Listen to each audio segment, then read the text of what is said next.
Assalamualaikum warahmatullahi wabarakatuh. Bertemu kembali dengan saya Safrudin Itur di channelnya Safrudin Itur. Mudah-mudahan selalu bisa ketemu di YouTube saya atau di TikTok saya, di Facebook saya ya.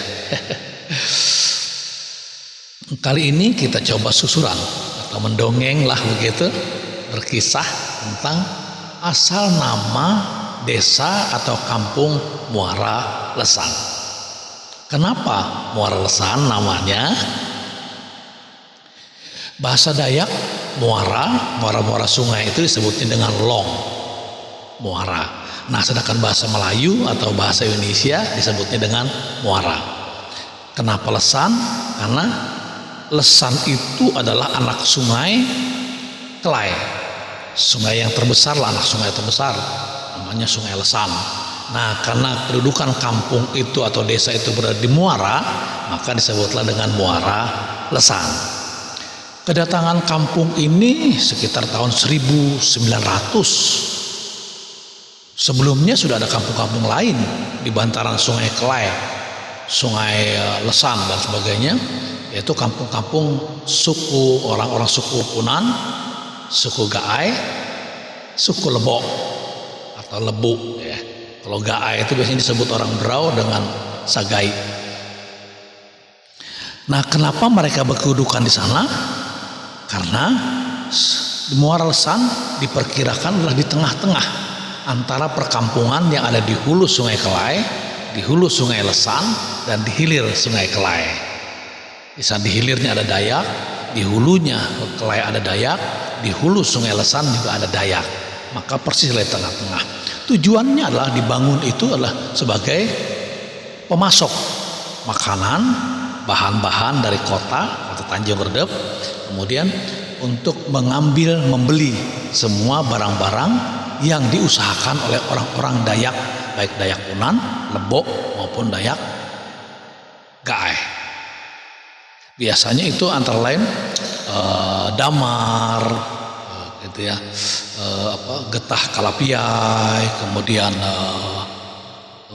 sarang madu. Jadi dulu bukan madunya yang diambil, tapi lilinnya, lilin madu dan lain-lain.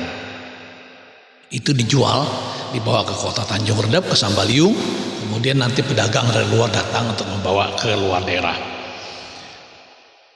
Pada tahun 1900 diutuslah Ramli bersama teman-temannya untuk berangkat ke hulu Sungai Kelai untuk menjadi pemimpin di sana. Jadi Ramli ini ditunjuk sebagai pembakal, namanya pembakal Ambi, singkatan dari Ramli itu. Nah, maka diperintahkan oleh Sultan Sambaliung untuk membangun kampung. Tujuannya itu untuk perdagangan, membawa barang dari kota, dari Tanjung Redep dan sekitarnya, kemudian membawa barang-barang dagangan dari masyarakat pedalaman keluar untuk dijual. Dengan begitu maka perdagangan semakin membaik karena bahasa nyambung. Nah, di Muara Lesan ini murni bukan kampung orang Dayak. Di sana ada 4 suku yang pertama datang, yang dibawa oleh pembakal Ambi, utusan dari Sultan Sambaliung. Antara lain orang Banjarnya Ramli sendiri, kemudian ada Majur dan ada Kasim. Kemudian orang Banua yang pertama ada Amang Jauhar, ada Unduk dan ada Parang.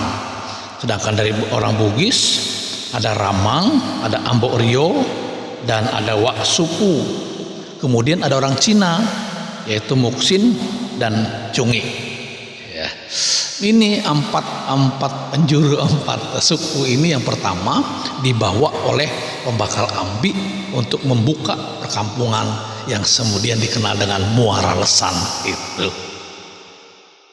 Nah, kemudian pembakal Ambi meninggal pada tahun 1938 dan dimakamkan di Jalan Pulau Semama